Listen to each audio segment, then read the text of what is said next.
जो अभी कल पंचायत चुनाव के नतीजे आए हैं, मुझे लगता है कहीं ना कहीं कांग्रेस पार्टी के लिए बड़े उत्साह हो रहे हैं और हमारे काफ़ी कैंडिडेट जो हैं पूरे प्रदेश के अंदर जीते हैं। और भाजपा के नतीजे तो आप सब लोगों ने देखा ही है कि जिस तरह से जो सांसद हैं नायब सैनी जी, उनकी खुद की धर्मपत्नी हार गई।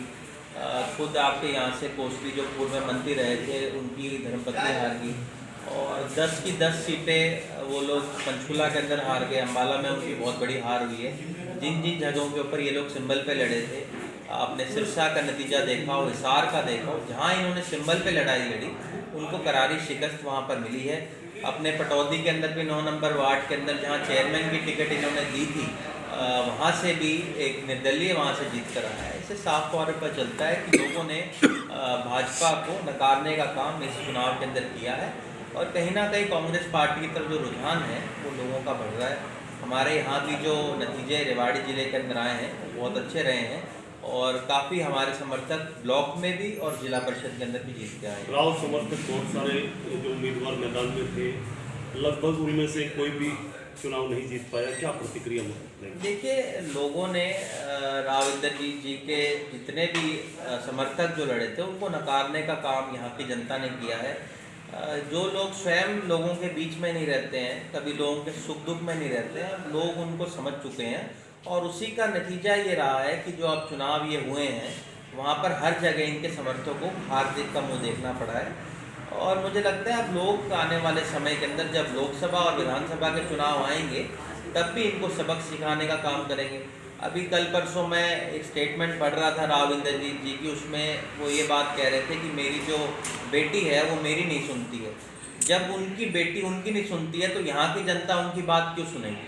तो मुझे लगता है कहीं ना कहीं आज समय ऐसा आ गया है कि जो लोग लोगों के बीच में रहेंगे, उनके सुख दुख में उनका साथ देंगे, उन्हीं को आने वाले समय में लोग चुनकर भेजेंगे और उनकी बात वहाँ रखी जाएगी। एक जो राविंदर जी का जो बयान आप देखिए, आप भाजपा के अंदर देख ही रहे हैं, दिनों दिन जो उनका कद है पहले भी ज़्यादा बड़ा नहीं था, पर अब कहीं ना कहीं बीजेपी उनके पर काटने लग रही है। पिछले दिनों में भूपेंद्र यादव जी को केंद्र के अंदर मंत्री बनाया गया और जिस तरह से सुधा यादव जी को इतनी बड़ी पोस्ट जो दी गई भाजपा के द्वारा, उससे कहीं ना कहीं भाजपा जो है धीरे धीरे इनका जो कद है वो कम करती जा रही है। और मेरा ये मानना है स्वयं कि अब की बार हो सकता है भाजपा इनको टिकट ही ना दे और किसी नई उम्मीदवार को वहाँ से उतारे।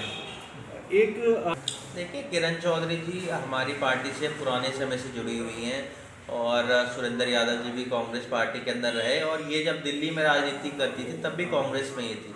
तो मुझे लगता है इनका बड़ा पुराना नाता कांग्रेस पार्टी से है, कांग्रेस पार्टी के साथ ये रहेंगे और मुझे लगता है हम सब लोगों को मिलकर कांग्रेस पार्टी को मजबूत करने का काम करना चाहिए। तो 3 मंत्री देखिए, पिछले विधानसभा चुनाव के दौरान भी आप लोगों ने देखा होगा कि पूरा जो मंत्रिमंडल था खट्टर सरकार का, वो सारे चुनाव हार गए थे और यही हाल आज जो है इन मंत्रियों का है।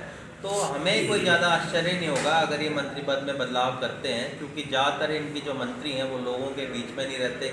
इनके अपने कार्यकर्ता जो लगातार है इनके ऊपर आरोप लगाते हैं कि इनकी बात नहीं सुनी जाती, लोगों के बीच में नहीं रहते। और हमने तो यहाँ तक सुना है कि भाई जो इनका पूरा मंत्रिमंडल है उसके अंदर ये बदलाव करने जा रहे हैं। और जहाँ तक गठबंधन की बात है, गठबंधन के अंदर भी रोज़ आप देख रहे हैं नई नई इनकी जो गांठ है वो बनती जा रही हैं और मुझे लगता नहीं कि इनका गठबंधन ही ज़्यादा लंबे समय तक चलेगा। चारे का मामला, देखिए, मेरा तो यही कहना है कि भाजपा जो है हमेशा गाय के ऊपर राजनीति करती है और गाय हमारी माता है और उसको मुझे लगता है कहीं ना कहीं 4 दिन तक चारा ना मिल पाना ये बड़ा दुर्भाग्यपूर्ण है और सरकार को इस ओर ध्यान देना चाहिए था कि भाई क्या कारण रहे कि किस वजह से उनको समय पे उपलब्ध नहीं किया गया। क्योंकि जब ये सरकार ने स्वयं ये गौशाला बनाई है तो जिम्मेदारी यहाँ के जिला प्रशासन की बनती है कि क्यों वहाँ पर 4 दिन तक चारा नहीं पहुँचा है। हमने भी अपनी तरफ से चारा वहाँ पर पहुँचाया और सहयोग किया और आने वाले समय के अंदर जब भी वो मदद के लिए कहेंगे उनकी मदद हम हर संभव जो होगी करेंगे। देखिए, अभी तो सब लोगों से हम चर्चा करेंगे, कुछ लोग दीपेंद्र हुड्डा जी के भी जीत के आए, उनसे भी चर्चा करके और जो लोग जीत के आए हैं हम सब लोग मिलके, क्योंकि आपको पता है कल ही तो नतीजे आए हैं, अब सब लोग लगे हुए हैं, कोई अपना लोगों का धन्यवाद कर रहे हैं। तो 1-2 दिन के बाद सब लोग हम मिलके बैठक करेंगे और कोशिश ये रहेगी कि जिला प्रमुख हमारा बने और ब्लॉक समिति के भी काफ़ी मेंबर हमारे जो हैं वो मैक्सिमम जीत कर आए। तो इन दोनों चीज़ों के ऊपर हम लोग आने वाले समय में ध्यान देंगे।